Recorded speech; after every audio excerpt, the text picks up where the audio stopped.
Gilles, en quelques mots, ton action au CNN, tes projets sur 2012. Alors, je n'annoncerai pas ce soir que je me présente à la présidentielle. Oh, c'est dommage. Okay. J'attends un peu. Bon, le CNN fera une conférence de presse, je crois, le 27 matin, pour revenir sur les 6 premiers mois du CNN. Donc, je le rappelle en quelques mots, il a été fondé par la volonté du président de la République. Il a été établi le 27 avril de cette année et il est composé de 16 membres qui sont pour la quasi-totalité des gens issus du monde de l'Internet, des entrepreneurs, des chefs d'entreprise. Voilà, la vocation, l'intention du président lorsqu'il a créé le CNN, c'était de faire en sorte qu'il dispose d'un organe qui soit là pour conseiller le président et l'ensemble du gouvernement, évidemment, sur finalement ce qu'il est nécessaire de faire pour faire en sorte que le numérique se développe et la société dans son ensemble bénéficie finalement du numérique. Donc on a 3 types d'actions, hein. J'ai coutume de simplifier ça en disant que c'est s'occuper de traiter les lois qui nous sont soumises, ce qu'on fait à fréquence redoublée ces derniers temps, s'attacher à développer des grandes causes qui nous semblent essentielles pour l'intérêt public, pour la nation française.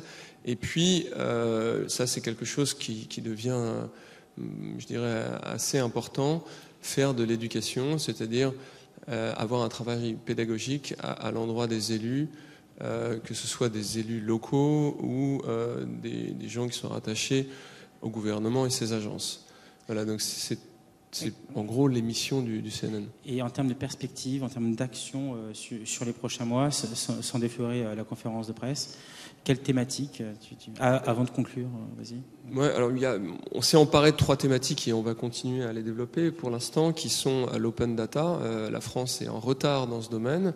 C'est un outil de transformation de la société, de réforme de l'État, de renforcement de la participation démocratique qui est important. Donc il nous semble qu'il était insuffisamment compris en France et donc on s'attache à mettre en valeur les meilleures pratiques et le favoriser.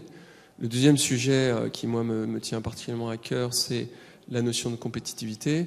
On a découvert en France qu'il y avait 700 000 emplois qui avaient été créés grâce au numérique et c'est devenu un petit peu comme une surprise pour l'ensemble finalement des décideurs de voir que de façon très informelle, sans une politique publique coordonnée, on arrive à avoir autant d'emplois.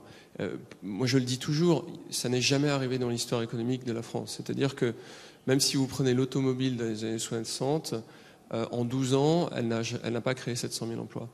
Donc on bénéficie à cet égard d'une extraordinaire opportunité parce que moi je pense qu'on devrait être dans les 2 ou 3 grands pays du numérique parce qu'on bénéficie de grands atouts, à commencer par notre excellence en mathématiques. Les mathématiques sont partout dans le numérique. On a aussi un très très bon niveau de formation supérieure.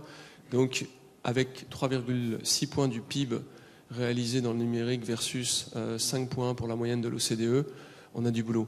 Et puis dernière chose, l'éducation, l'e-éducation. Je vous rappelle que dans les scores PISA, on est exécrable, on est vraiment mauvais. On a 17% des enfants qui sortent de l'école primaire sans savoir lire et écrire. Or, il est démontré que les initiatives dans le domaine de l'e-éducation, lorsqu'elles sont bien menées, ont une performance extraordinaire. Donc, dans un domaine où l'État est particulièrement contraint, le budget de l'enseignement nous coûte 60 milliards et vous connaissez les débats comme moi concernant son augmentation ou pas, ou même simplement son maintien, eh bien, il est dommage de ne pas investir massivement dans l'éducation parce que les montants sont absolument marginaux par rapport à ce qu'on peut faire aujourd'hui dans le domaine de l'éducation. Merci beaucoup et merci beaucoup pour ce panel qui nous dresse vraiment les lignes de 2012. Merci à vous. Merci.